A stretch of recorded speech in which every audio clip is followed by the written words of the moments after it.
Okay. What's going on, Matt? Oh, nothing much. Hey, we're at it again. Yeah, we are. Hey, shout out to you. Your birthday's tomorrow. Hey, I'll take it. I had a gift for you, Matt, that I acquired.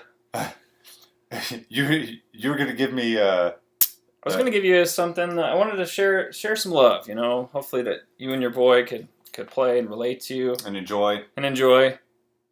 But this came to me through Amazon. I found a listing for this. Paid $120. It's the NES Classic Edition, right? That's why there's a box. Yeah, we're going to talk about this a little bit.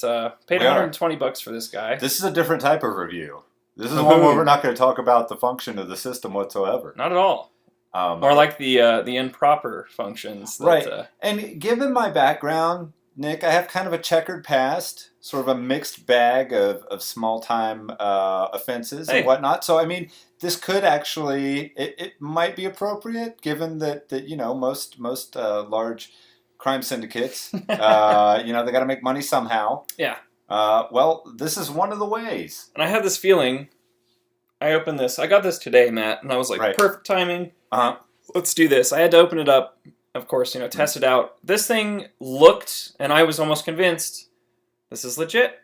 But it came in weird packaging from China, and it took like almost a month to get here, honestly. Anytime you get something, good viewers, from China, and you didn't specifically mean to order it from China. Yeah, and it was an American seller, nonetheless. Yeah, there's probably something fishy. Yeah, and I smelt that fish come in the door as soon as I cracked it open. Right. In fact, that's what we're gonna kind of do a little bit. That's exactly what we're gonna do. We're gonna crack this open. So we're not gonna do a side by side because I feel like not that the camera we use isn't great, but it'd be kind of silly. Sure. So what we're gonna do here, what we have right here is this is a system that is still very, very hot off the presses. Yeah. And this thing is, it's insane. It is. It is insane. It's a great idea. Why not shrink the original Nintendo? Why not shrink it, load it up with a bunch of games, and let's all play it? And we've talked about it here on the show a few times. So this looks like a no joke. I bought this from Nintendo itself. The box is, look at all that Nintendo labeling. Now, I do want to point out right here, this is one area, if you have bought one of these recently, you may want to go check your box. If that sticker is off, there's different fonts in a large, bold font, you might have a fake. Because, Matt, I have a real one downstairs, a legit Nintendo. And the numbering, the barcode for the SKU and everything is a lot smaller. It's a lot smaller, and it's actually centered properly. Everything else on here, though, is pretty dead on. So... yes. Yeah. And I even cracked this puppy open because I was like, all right, I plugged it in, I played it. I noticed that the emulation, for me personally, I'm pretty spot on about these things. It seemed to drag a little bit, especially under, I just went scrolling super fast through the games. And it had a harder time keeping up than mine does. So that was, my first red flag. Second red flag was it didn't come with, a Nintendo Power. Right. They basically gave you a Nintendo... it's the Nintendo Club. I'm sorry, not Nintendo. Anytime you buy a handheld from Nintendo or any system from Nintendo, there's always what seems to be a small garbage bag full of crap. And these guys got it close. You do have some Nintendo paperwork here, but what's missing is there's no card here. Yeah, Normally you would have a warranty card. And truth be told, it almost feels like you get a book every time you get a system. The other differences are kind of subtle. And really, you wouldn't know until you played it. In all fairness, you and I both looked at this. Yeah. And you even used a credit card to line it up. Yeah. It's a tiny piece, so it's going to be hard to spot. This is skewed slightly. I'm going to move this camera up. Yep. This Nintendo logo, it's hard to tell right now. It is. This is actually skewed. It is. And so there's some small differences, but for all intents and purposes, this thing is pretty spot on. And I even hooked it in with my legit hookups, the DC power and the HDMI cable. Yep. And at the same amount of startup time, the emulation is almost spot on with this thing. Almost. The main thing I found, I hopped online and was how do you spot a fake? And a lot of them, we have this controller here. And the legit Nintendo controller has no elevation, no dividend between the A and B buttons at all. And I noticed that not only is this color kind of different, Yep. but we could spend all day going over We really little could. details. The controllers, if you feel like you might have a fake, the controllers, the easiest way to tell from what we've seen is the sticker, the sticker that goes down on everything with all the color and everything like that. Yeah. It's going to have a really... it's super glossy. Really, it feels really glossy. cheap, too. You can tell right away, like, if you've played on an NES controller, like, it just feels cheap. It does. So that's a return back to China. Hopefully I'll be getting a refund here in, like, the next 4 weeks. But, bonjour, buddy. Yeah. Yeah, I don't know what they say. It's all for you, buddy. Hey, well, I appreciate that. I appreciate the thought. Yeah. And, it's super cool, man. And we got to talk about fake Nintendos. And like I was telling you... The thing that shocked me is I ordered this from Amazon. You know what I mean? Like, and it wasn't a, Amazon Prime, like they had it in their warehouse. It was a third-party seller. Yep. Should have immediately taken that into mind. I buy a lot eBay. Yeah. Not a whole lot of Amazon. eBay's the way to go, people. You got better seller protection. At this point. Better buyer protection, too, on either end. But I buy everything on Amazon. Well, I'd be so hypocritical to be like, yeah, go eBay. I'm like, it's Amazon Prime. Yeah, the free the shipping is so fast. Yeah. The pricing. So we had a couple other things we're going to talk about. So let's talk about the shit thrower real quick, because this is so funny. Yeah, this was my God. terrific. So a lot of you may have seen a story go somewhat viral. It's almost at 1 million views on the BuzzFeed page. So you can imagine. Firefighters rescued a woman on a Tinder date who apparently got stuck trying to remove a bag of her own poop. This is not a colostomy bag, and she does not carry bags of poop with her. This is so great. So this is hilarious. Pretty crazy story. Right. So let's just, the basics. Tinder date, went back to his place.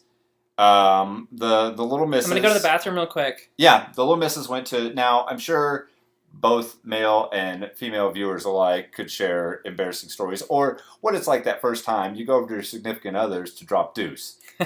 Let's be real. I mean, there's a bit of... It can be nerve-wracking. In fact, for me, my body won't do it. No, for like I'm the first right. month or two, if I'm not on my throne, dude, it's not going to happen. It won't happen. Yeah. It won't happen just because my system doesn't trust it. Dude, right there with you. And so she, couldn't keep it in. I mean, this was something she had to do, so she went and did it.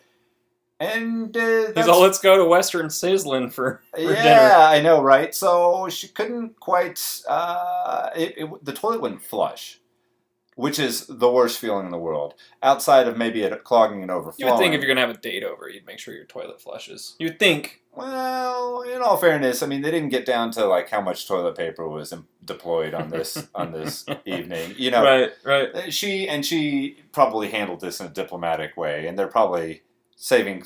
What dignity is there to save? No, there's really none. What had happened was it wouldn't flush, so she panicked and threw it out the window. Which would have been... So it was a double pane window, right? Yeah, it was a double pane window. So if you're unfamiliar with the double pane window, let me sum it up for you. Hungry hippos. Here's another pane. Yes. There's a gap. There's a gap in here. There's a gap that could be filled with your Tinder date's shit. Here's the best part, though, right? She didn't throws it out. And she realized her mistake. Oh, it didn't go all the way out. Panic sets in. It did. The dread. The dread indeed. I couldn't imagine. Like for me, I know that I've had some harrowing stories of first poops. Yeah. And gone terribly wrong. They were coat hangers and other things. But this gal had it way worse. She literally climbed up on the toilet. Wait. Before we get into that, okay. Let's be fair here. She was a gymnast at one point, right? This is true. Okay, so this is important to the story. The fact that she was a gymnast at some point, she felt like, you know what? And this window was open from the top down, okay? Right. Which it might be confusing if you It's a European style. So so she thought she would just kind of put her body over that first pane, reach down, grab the poop. I don't know where it was going from there, but grab the poop, and come back and be fine. I mean, she might try to mush it up and a handful of shit. I mean, down the how do you do that without? I mean, that's where the gymnast thing comes in. Like, how do you control and tell that hand? That's the more important question. Let's say really she successfully retrieved this poo. What's she gonna do then? How do you not squeeze? Oh man, it's a valid question. How do you not squeeze it? Because I mean, she's depending on a lot of mechanical body things working it. Yeah. Needless to say, she was caught upside down. What if she squeezed it down the sink and he was out of hand soap? Oh, boy. Wow.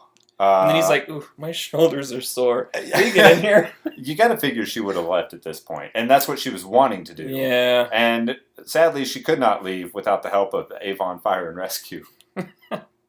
No shit. Yeah. Except there was shit. So they had to call the fire department, and imagine the fire department thinking, what are we getting into? Is this a prank? Right. So they did get there, and they rescued her. Liam, the man whose bathroom was oh my god right. So they had to break the window to get her out, which that's rough night for this gal. You'll have to just Google. You really should Google. But he has started a GoFundMe for his window. That's right. Well, that's what you do when a Tinder date comes in and breaks your... if this is your girlfriend, you're like, oh, we'll just fix this. But he has a GoFundMe up. I'm sure he's already had the window covered. This is a great story. I have to leave... I was going to leave these alone, but after seeing this one... It's hard not there's to. There's a great comment here from Dory. Would it be so awesome if we lived in a world where women didn't feel so much shame about their basic bodily functions that they get trapped in windows trying to hide them? And there's this response here. I don't think anyone would want to be seen leaving a floater in a potential squeeze's toilet the first time they're invited over. Very true. Good Spot job. on. Good job, Spot Simon. on. Yep. That's hilarious. Simon, you get all the points for that. I'm so glad I'm married. I really need to start watching Broad City, apparently. That's very close to an episode. You're right. So, and then we did have another non-tech related piece. Hey. Oddly enough, with all the tech things going on. So, AI is a funny thing. I was going to say, Matt, isn't AI kind of it's a piece of tech, isn't it? It is. Now, so do you remember that movie AI with Jude Law and, I never Haley watched Joel it, Osment? I didn't either, because it's... Yeah. That's hilarious. I know, Yeah. I didn't either. Hey, do you remember that movie that no one saw? I didn't watch it either. Yeah. Jude Law was he liked horrors, but he was a robot. It just felt like he probably didn't have to act a lot in that. I liked him in Sex I Heart Crazed Huckabees. Oh, he was great. He was great. Everybody was great in that movie. Mark Wahlberg. Yeah, God, that was... We could talk about that movie. Wow, yeah. Anyhow, Amazon's AI designed... This is an Amazon product. They had AI designed to create phone cases. It malfunctioned and filled the store with 31,000 plus hilarious products. Now, what could be funny about a phone case? Well, when you're printing pictures on them, a whole hell of a lot, apparently. Yeah. Number one is adult diaper worn by an old man with a crutch cell phone cover case, iPhone 6. This is... That's a case you could have ordered. Life and death. Yeah. On a case. Durable iPhone cases at affordable prices with somebody's grandpa's junk. There's a toilet paper tube collection cell phone cover case. Purple strap-on with thongs for role-play games. That's visual. Cell phone case. That's very visual. Very... AI is very... well, hell, let's get to number 4. Vaginal discomfort cell phone cover case. Wow. Which by Mr. Handy Design. I sort of wish I'd ordered one of these just because it's a kind of funny image you could imagine. I love how there's the customer reviews on a few of these. It's like one customer review, like 1 star. Reviews for this product. That's hilarious. Old woman with asthma inhaler cell phone cover case. That's kind of fun, but again, somebody's grandma. So basically, what we had here: a worried teenage girl in bedroom with pregnancy testing kit. Yeah. These were not cheap. I mean, there's like anytime $24. This has happened in the past. Anytime an AI is given free roam for a few seconds. Yeah. Oh yeah. This is it. Almost always goes racist or terribly sexually inappropriate. Amazon sellers have been experimenting with AI for a number of years now, but the company clearly wasn't keeping an eye on the mischievous bot that recently had its way with their phone accessories section. So thousands of these things were made. They're probably going to outsell OtterBoxes pretty soon, I'd imagine. I'd imagine. You're probably right, Matt. Kind of cool, so kind of techie. We like to talk about tech stuff because it's a thing. We're not going to get real scientific about the what and the how of... Right. Because I feel like I would fall asleep trying to figure that out. The number 10 was the metal butt plug with crystal cell phone cover case. Some of these are downright they're just priceless. I don't think you've listened to it yet. I want to throw this in there. Death from Above came out with a new album. I did, and it's much like the last album, but a higher production value. See, I'm super disappointed because we both bought the new Death from Above. We're both, is it safe to say, good fans of Death from Above. Like Death from Above. I liked I'm a woman, or I'm a woman. I'm a machine, you're a woman. Yeah. You're a woman, I'm a machine. Right. That was fantastic. They came out with their... This is their third album now, or fourth? Yeah, it's their third. Their second was terrible. I don't know. I've only heard a single or two off of it. To be honest with you, I'd probably want to listen to the whole thing. Oh well, yeah, we'll have to. Oh well, for sure. I'm glad that you heard about that. Indubitably, I was going to be like, oh yeah, no. But Apple. I don't know if I'm excited to share that with you now because the last one was so bad. Yeah, but I kind of bought the last one without even. I just sort of jumped. There was that one song about virgins in the grass. That's all I remember, and I remember just I think turning it off. Yeah. Anyway, I guess that's I think that's is that it? All right. Is this us? Well, poopy chew. Hey. Until next week. Yeah, try not to poop in your windows. All right.